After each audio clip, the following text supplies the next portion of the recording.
अस्सलाम वालेकुम students, welcome to my channel. और आज मैं आप सबके लिए लेके आया हूँ काइनेटिक पार्टिकल थ्योरी। ये चैप्टर हमारे पास one of the basic chapters of chemistry O levels है और इसको हम 2 पार्ट्स में पढ़ेंगे।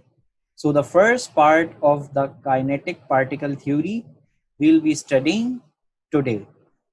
आप लोगों के कमेंट्स मैंने देखे अपनी प्रीवियस चैप्टर्स की वीडियोस में और आप लोगों के बहुत लाइक्स आए, आप लोगों की बहुत तारीफ आई, बहुत बहुत शुक्रिया उसका।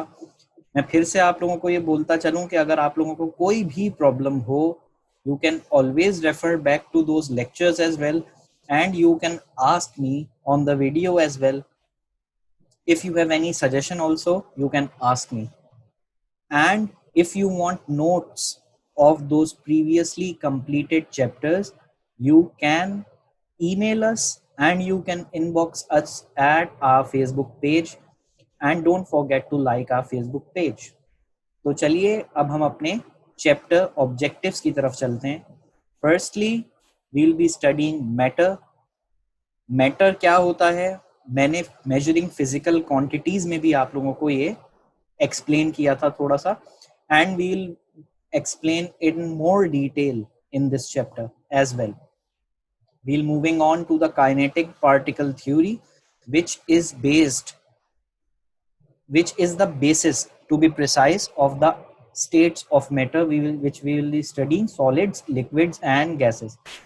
तो इसकी basis पे, that is kinetic particle theory, we have made solids, liquids and gases as the basic states of matter. Moving on, we'll be studying changes in state of matter.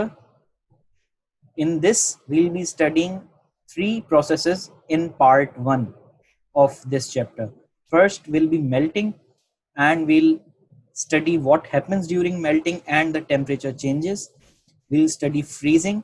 Same thing goes on for freezing, what happens and temperature changes. And finally, we'll move on to boiling and its process and temperature changes. So basically, these are the whole objectives of our part 1 of kinetic particle theory. तो चलिए शुरू करते हैं.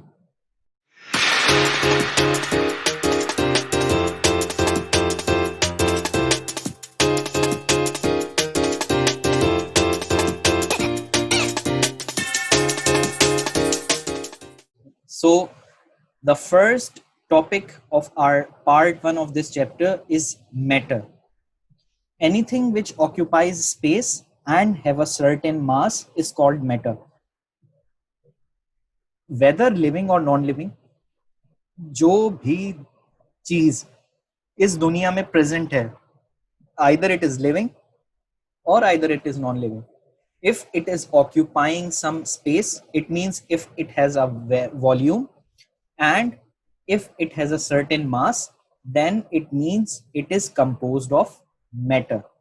तो इस दुनिया में कोई भी ऐसी चीज नहीं है जिसमें मैटर ना हो. सारी चीजें हैं, they are composed of matter. 3 forms हैं बेसिक जिसमें मैटर एग्जिस्ट करता है. It can exist as solid, liquid और गैस. इन तीनों में से किसी भी स्टेट में मैटर एग्जिस्ट कर सकता है और हर स्टेट की अपनी प्रॉपर्टीज होती हैं, which we will be studying here. एक टेबल आपको नजर आ रहा होगा जिसमें जो बेसिक प्रॉपर्टीज हैं सॉलिड, लिक्विड्स एंड गैसेस की, which we will be studying ahead also. The 3 basic properties are its shape, volume and compressibility. जब इनको डिटेल में मैं पढ़ूंगा further slides में, I'll be teaching you these properties in details and their reason कि क्यों है ऐसा. बट फिलहाल के लिए हम ये समझते हैं कि अगर हम सॉलिड्स की तरफ आए, its shape and volume is fixed and it cannot be compressed. Same goes for liquid. सिर्फ एक डिफरेंस है कि उनका शेप फिक्स्ड नहीं होता जो कि सॉलिड में होता था. बाकी उनकी वॉल्यूम भी फिक्स्ड है and they also can not be compressed. The gases, they are completely different state of matter. Neither their shape is fixed nor their volume is fixed, and they can also be compressed. By changing temperature and pressure, the states can be changed. अगर हम pressure को change करें और temperature को change करें तो states change हो सकती हैं. एक एग्जांपल मैं देता चलूं वाटर की. वाटर का टेम्परेचर हम इंक्रीज करते हैं. वाटर की स्टेट क्या है? Water is in liquid form initially. अगर मैंने इसको टेम्परेचर इसका इंक्रीज किया, सो it will start to boil and it will turn into water vapors. So हमने चेंज किया इसका टेम्परेचर और हमारे पास लिक्विड से गैस की फॉर्म में वाटर चेंज हो गया.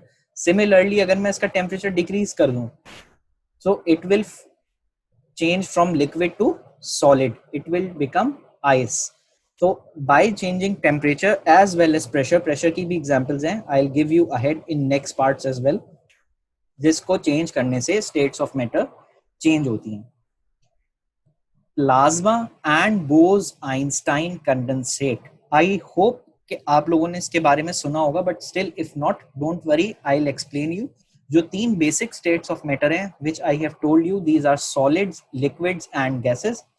बट इसके अलावा रिसेंटली इन्वेंट हुई हैं, आइडेंटिफाई हुई हैं लेबोरेटरी के अंदर two states of matter. These are plasma and Bose-Einstein condensate. Plasma state जो होती है, it is same as of a gas, but इसमें जो particles होते हैं they are electrically charged. ये एक difference है. Secondly, Bose-Einstein method बहुत ही लो टेम्परेचर पे, एक्सट्रीमली लो टेम्परेचर्स पे हमारे पास जो सब्सटेंस अवेलेबल होते हैं जिस स्टेट के अंदर, we call it Bose-Einstein. We don't have to study these in detail in this chapter because they are not the part of the syllabus, but we'll be studying solids, liquids and gases in detail. But first we have to study kinetic particle theory. This is the basis of the states of matter.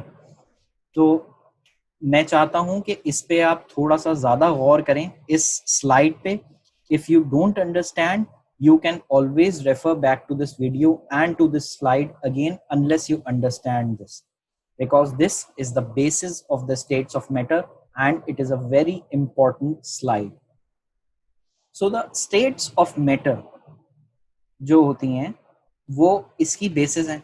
और किस तरह से हमने explain किया है kinetic particle theory को, जो कि केपीटी शॉर्ट फॉर्म में कहलाती है, कि इट स्टेट्स दैट जो मैटर है हमारे पास, it consists of tiny particles which are in constant random motion.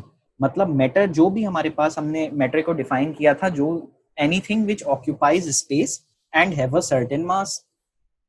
तो जो भी चीज मैटर की बनी हुई है, it is made up of tiny particles. और वो tiny particles are not constant, they are in a constant random motion. Constant random motion से मुराद ये, they are always moving. Always moving से मुराद ये, they contain energy which moves, which is called a kinetic energy. I'll explain you further. Dancing dust can be explained by this phenomena. Dancing dust का क्या phenomena है? आप लोगों ने देखा होगा एटमॉस्फेयर में, whenever you stare at an atmosphere जहाँ पे लाइट आ रही है आपके पास, आप देखते हैं कि डस्ट जो है वो घूम रही होती है एयर के अंदर, एटमॉस्फेयर के अंदर. And it sometimes amazes people के किस तरह से डस्ट घूम रही है. एक्चुअली होता यह है कि जो एयर है हमारे पास, it also consist of matter. So जो एयर पार्टिकल्स हैं, they are also in constant random motion, and if they are moving, they collide with the dust particles.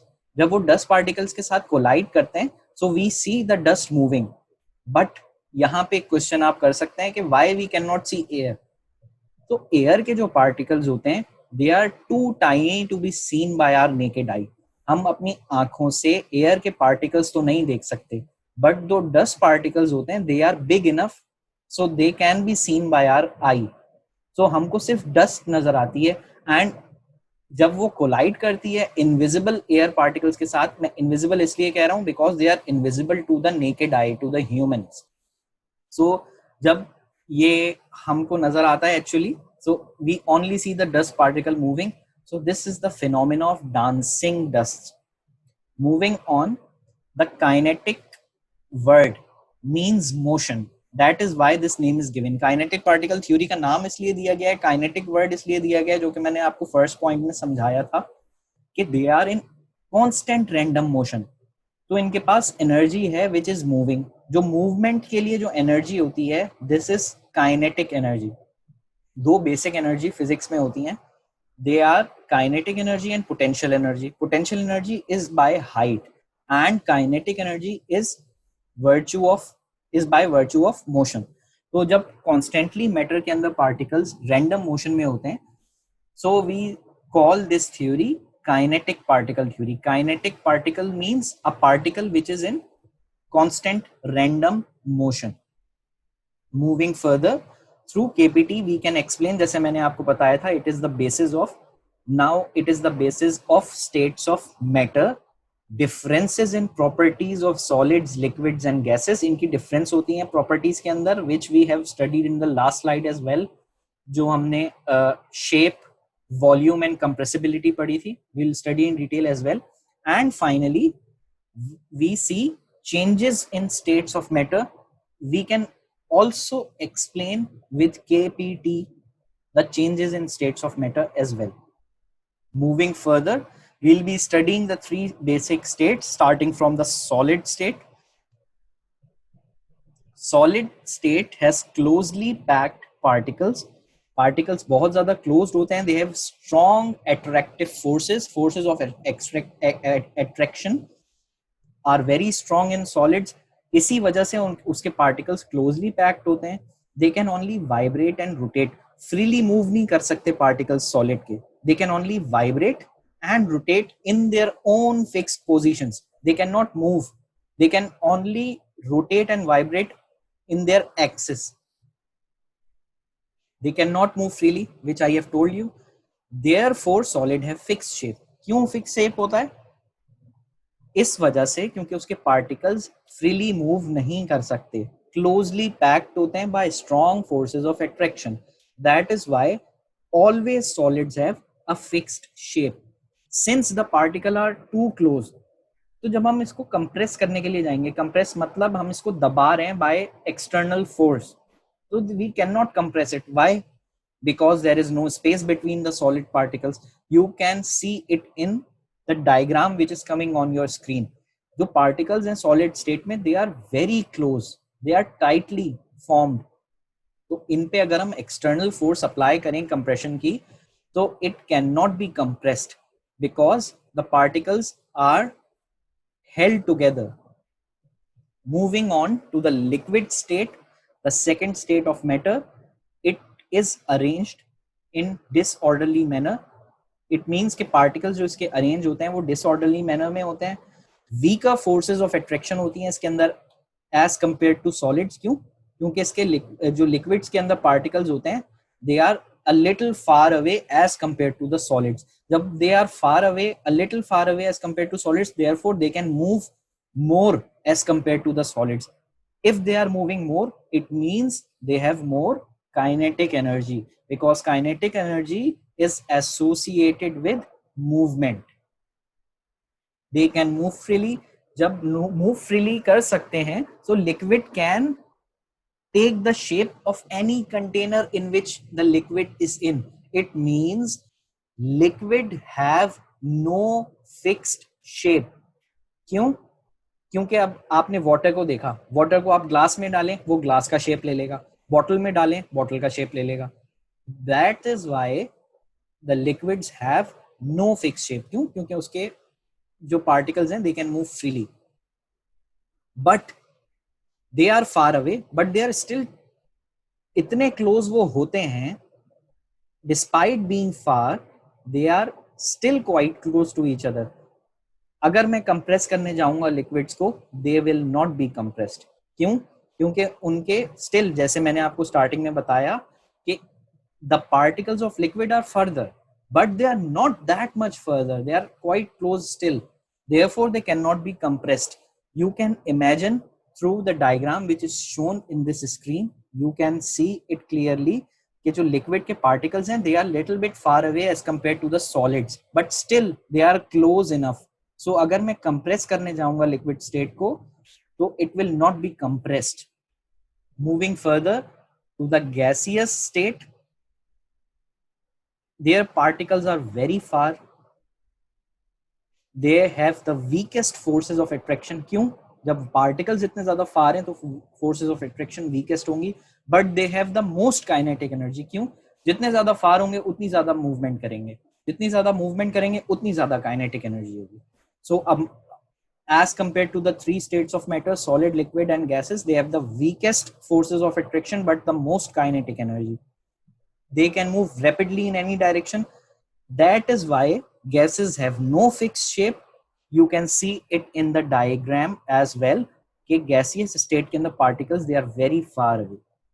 And since the particles are very far, they can be compressed as well. इसको अगर मैं external force से compression कराऊंगा, so the gases can be compressed. एक example मैं दे देता हूं आपको. जो fuel होती है हमारे पास CNG गाड़ियों के अंदर. Do you know what is the acronym for CNG? The full form of CNG is compressed natural gas. Natural gas जो हमारे पास obtain होती है through natural resources, उसको कंप्रेस करते हैं हम सिलेंडर के अंदर, जो कि गाड़ियों के बैक एंड पे या फ्रंट एंड पे इंस्टॉल किया हुआ होता है. उसके अंदर गैस होती है. जितनी ज्यादा कंप्रेस होती है गैस, उतनी ज्यादा स्टोर की जा सकती है सिलेंडर के अंदर. So the gases can be compressed. It can be seen in your screen as well. एक गैस सिरिंज है जो कि मैंने आपको मेजरिंग फिजिकल क्वांटिटीज में बताया था कि किस तरह से गैस की वॉल्यूम को मेजर किया जा सकता है. You can refer back to that lecture. Gas syringe is the apparatus for measuring volume and obtaining the gas as well. हम देख रहे हैं कि हमारे पास गैस जो है in the initial picture which is here, I am pointing it out to you. तो plunger outside है हमारे पास and the particles of gases are very far away. और आगे के एंड पे जहां से हमारे पास गैस ऑब्टेन होती है, हमने उसको सील कर दिया है. So actually the gas is actually sealed in a container. You can say it in this word. Particles of gases हैं. हम प्लंजर को अगर एक्सटर्नली प्रेशर अप्लाई करें तो क्योंकि ये इतने फार हैं पार्टिकल्स गैस के, they can be compressed. हमने प्रेशर अप्लाई किया यहाँ से, so you can see the particles have now come closer to each other because the gases can be compressed. Moving further, changes in states of matter. Matter can be changed from one form to another. I have given you example of water as well. When matter is heated or cooled, which I said that in the initial slide, कि अगर हमारे पास temperature या pressure change होता है तो हमारे पास states of matter change हो सकती हैं. Same is the case here. वही चीज आपको एक्सप्लेन की गई है कि when the matter is heated और कूल्ड, हीट एनर्जी जो होती है आइदर इट इज गिवन और either it is taken out. अगर हमने हीट किया है तो हीट एनर्जी गिव होगी, in other case it will be taken out from the particles. This alters the kinetic energy of the particles. I told you earlier kpt is the basis of changes in states of matter as well. जब भी हम heat या cool करते हैं तो होता क्या है एक्चुअली, जो पार्टिकल्स होते हैं जो कि कांस्टेंट रैंडम मोशन में होते हैं, उनकी काइनेटिक एनर्जी पे इफेक्ट पड़ता है. आइदर वो एनर्जी इंक्रीज हो जाएगी, आइदर इट विल डिक्रीज. जब वो इंक्रीज हो जाएगी तो इट मींस कि वो गैसेस की तरफ जा रहे हैं. We are changing the state towards the gas.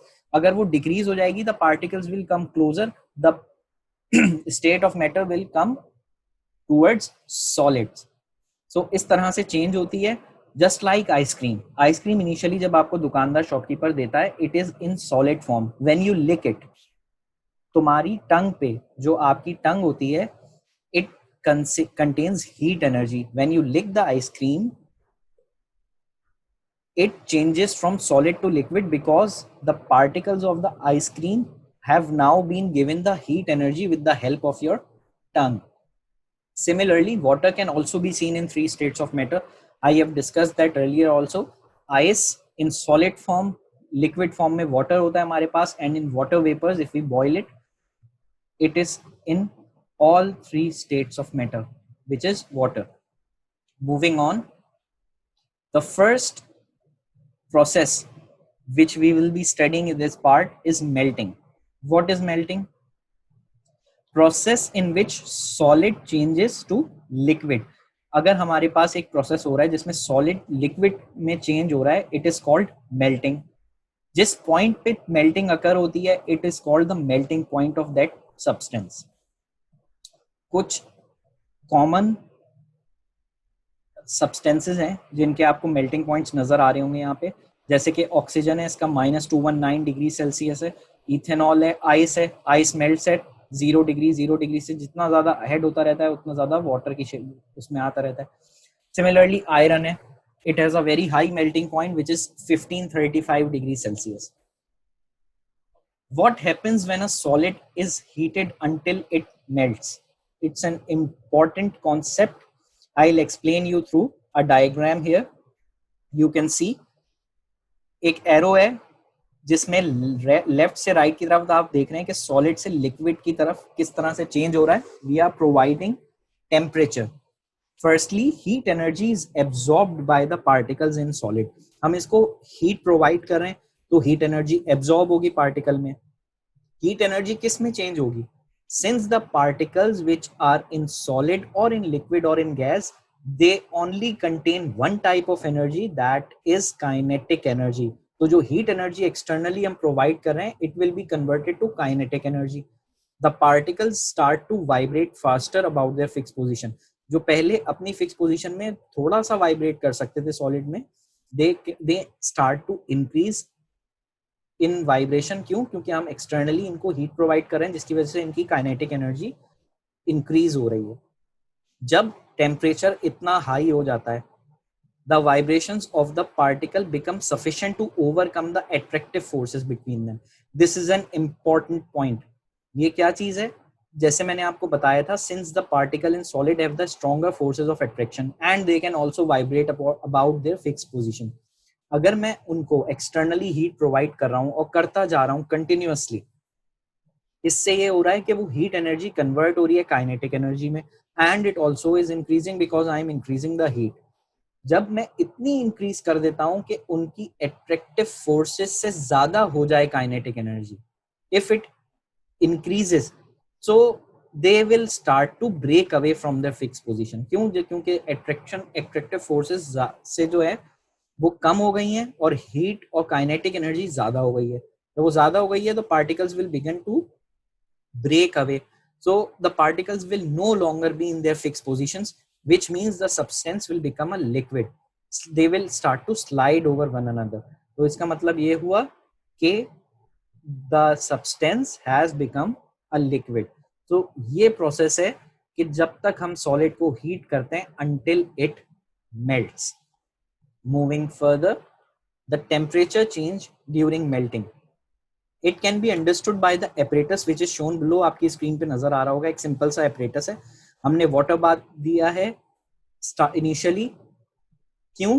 Because we have to have smooth melting. Abrupt melting हम नहीं देखना चाह रहे. थर्मामीटर है क्योंकि हमको मेल्टिंग पॉइंट मेजर करना है.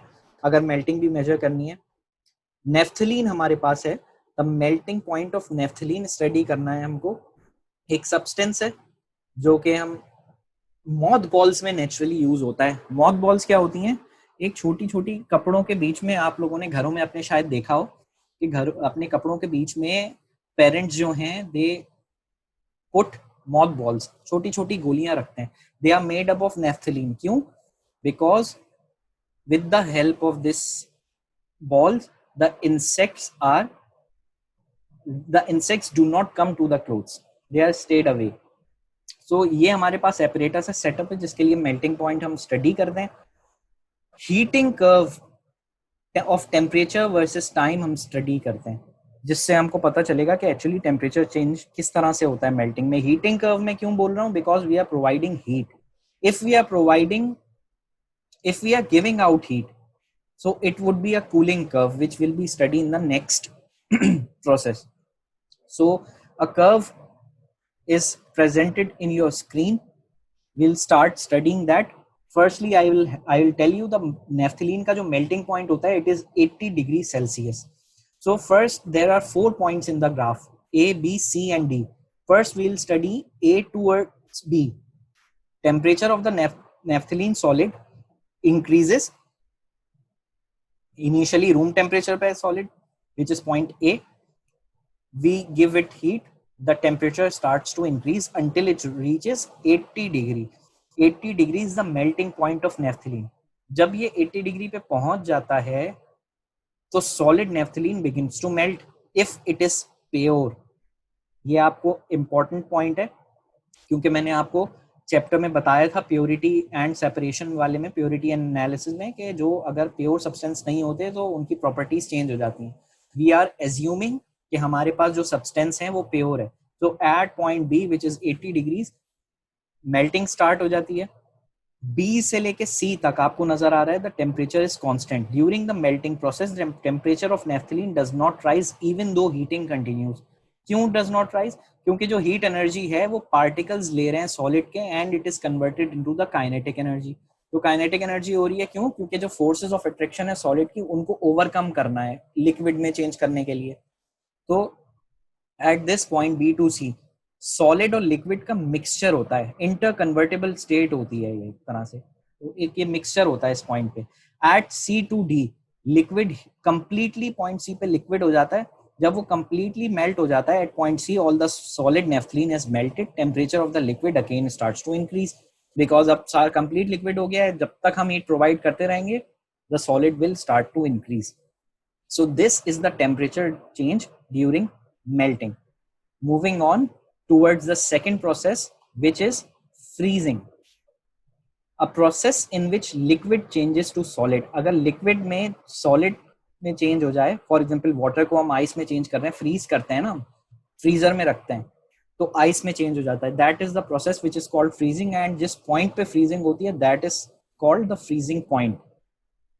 Pure substance have the same melting and freezing point. This is an important point कि अगर आपको वाटर ले लूं प्योर तो उसका मेल्टिंग भी जीरो पे होती है, उसकी फ्रीजिंग भी जीरो पे होती है. अगर प्योर सब्सटेंस होगा तो उसकी मेल्टिंग और फ्रीजिंग पॉइंट हमेशा सेम होंगे. What happens when a liquid is cooled until it freezes. एक डायग्राम आपके पास शो हो रही है लिक्विड टू सॉलिड किस तरह से होता है. We are actually decreasing temperature. So decreasing temperature का मतलब है energy is not given in, it is given out by the particles of liquid. हमेशा हॉट से कोल्ड पे ट्रेवल कर रही होती हैं चीजें. तो जो हॉट स्टेट है हमारे पास we are decreasing the temperature. तो गिवन जो एनर्जी है वो it is actually given out. So particles क्या कर रहे हैं, जो उनकी एनर्जी है उनके अंदर कौन सी एनर्जी है, काइनेटिक एनर्जी है. They begin to lose the kinetic energy. If they begin to lose तो जितना फ्रीली, जितना आसानी से वो, जितना तेजी से वो मूव कर रहे थे, they start to move slowly. So when the temperature is low enough, तो इतना लो हो जाता है टेम्परेचर कि इस पॉइंट पे particles don't have that much energy to even move freely. So what happens if they do not move, they start to settle in their fixed positions. जब वो पार्टिकल्स कंप्लीटली फिक्स पोजीशन पे set हो जाते हैं then the substance become a solid. इस point पे सिर्फ vibrate कर सकते हैं particles on their fixed positions. Moving on to the temperature changes during freezing. जो एपरेटस आपके पास शो हो रहा है it is a simple apparatus. Clamp से नेफ्थलीन लगा हुआ है, हमने इसको फ्रीजिंग प्रोवाइड कर रहे हैं हम. Freezing naphthalene study, freezing of naphthalene we are studying. जो फर्स्ट मेल्टिंग था उसमें हमने सॉलिड नेफ्थलीन लिया था, इसमें हम लिक्विड नेफ्थलीन ले रहे हैं. कूलिंग कर्व है because we are giving out energy. तो temperature versus time is studied. We can see it is complete opposite curve of the initial heating curve we studied. ये simple enough point और rule है जो आपके लिए आसानी करेगा मेमोराइज करने में. completely opposite है first graph का. 4 points है हमारे पास P, Q, R, S. and since we are assuming कि हमारे पास pure naphthalene है, so its melting and freezing point will be same, that is 80 degrees. First, we'll study from P to Q. From point P to Q, temperature of naphthalene we are dropping. जब तक वो point Q पे पहुंचेगा, जब तक वो drop होता रहेगा. कर्व में भी आपको डाउनवर्ड स्लोप नजर आ रहा है. At point Q, it is 80 degrees. So the naphthalene will start to change its form from liquid to the solid. During this freezing process, same रहेगा टेम्परेचर. जिस सिमिलर केस है जिसमें मेल्टिंग में था. क्यों? जो हीट एनर्जी है वो रिलीज हो रही है and the particles are now attracted towards each other. They are forming a solid. So heat energy is completely given out to the surroundings, which means the temperature is remains same. तो इस point पे solid और liquid का mixture होगा, जिसमें उसमें भी case में यही था मेल्टिंग के केस में. When we reach point R, completely solidify हो गया होगा naphthalene, which means completely solid form में आ गया. And further we can decrease the temperature of naphthalene. जब तक जितना हम कूल करना चाहेंगे we can further cool it and the temperature graph will move downwards. Moving on towards our last process which is boiling. Liquid को अगर हम change करें गैस में, तो that process is called boiling. At जिस point पे होती है अगर which this is called the boiling point. आपके पास टेबल आ रहा होगा स्क्रीन पे which have some common boiling points.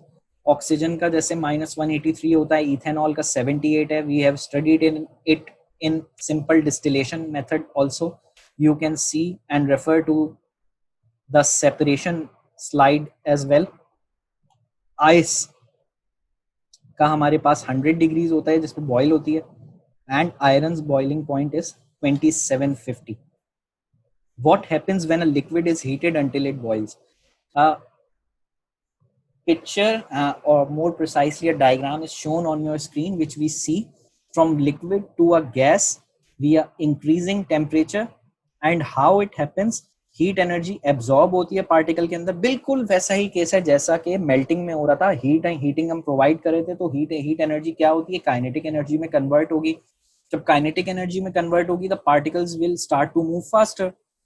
तो when the temperature is high enough, particles have enough energy, जो कि फोर्सेस ऑफ अट्रैक्शन थी लिक्विड के अंदर, उतनी उससे भी ज्यादा एनर्जी हो जाएगी, काइनेटिक एनर्जी. तो जब इतनी ज्यादा हो जाएगी, so the substance will become a gas because the particles will move and spread far apart.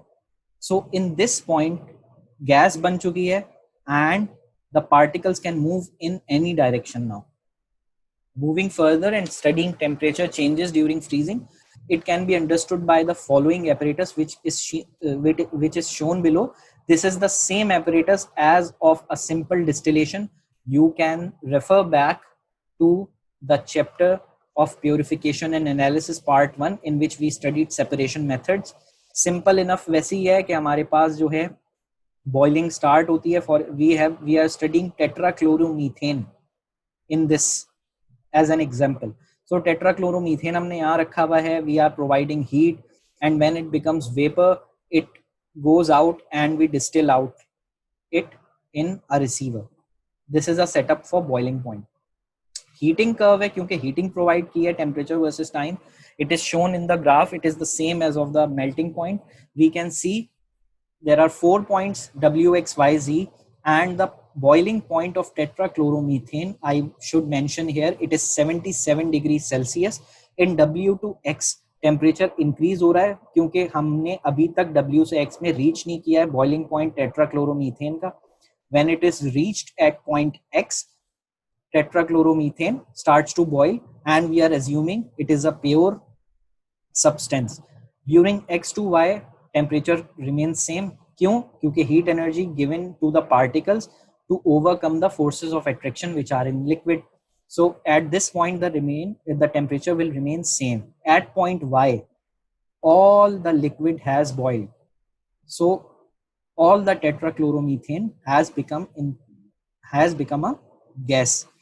So we can again give heat, and beyond the point Y, the temperature will again starts to rise as much as we increase the heat. So these were the 3 main processes, and there is a final small topic which is observation when liquid boils. एक observation है simple सी, which obviously you have seen, घरों में जब पानी water boil होता है, you should see that the bubbles are produced. These bubbles are of gases. They are produced because the liquid is changing into gas. Vapors are being produced. So it may contains bubble of other dissolved gases. अगर हमारे पास substance pure नहीं है, it means that it may contain other substances as well. So other dissolved gases के भी bubbles हो सकते हैं if bubbles are produced and the substance is not pure. And bubbles rise up, they rise up to the surface. आपको नजर आ रहा होता है bubbles जो हैं नीचे प्रोड्यूस होते हैं and rise up to the surface of the liquid, and then they escape into the atmosphere. This is the observation when liquid boils. So this was the complete first part of our kinetic particle theory, and I hope आपको ये सब चीजें समझ में आई होंगी. We studied kinetic particle theory. It was the basis of the three states of matter, which were solids, liquid, and gases. Initially, we studied matter. We also briefly discussed about plasma and Bose-Einstein condensate, and then we went towards the three main processes of changes in matter, that is melting, freezing, and boiling, their temperature changes, and how the particles behave when these processes are happening. So I hope आप लोगों को ये सब कुछ समझ में आया होगा. And if you have any confusion or any suggestion, you can also comment, and I hope you will like it, you will like my video, you will share it, and you will subscribe my channel. मैं ज़रूर आपके लिए जल्द से जल्द नई videos लाता रहूँगा. आपके जो सजेशंस आए थे मेरे पास regarding chemical bonding, regarding endothermic exothermic reactions, as well as regarding Haber process, I'll teach you in detail all those. Wait for my videos. Do subscribe and share to others as well. Thank you and Jazakallah.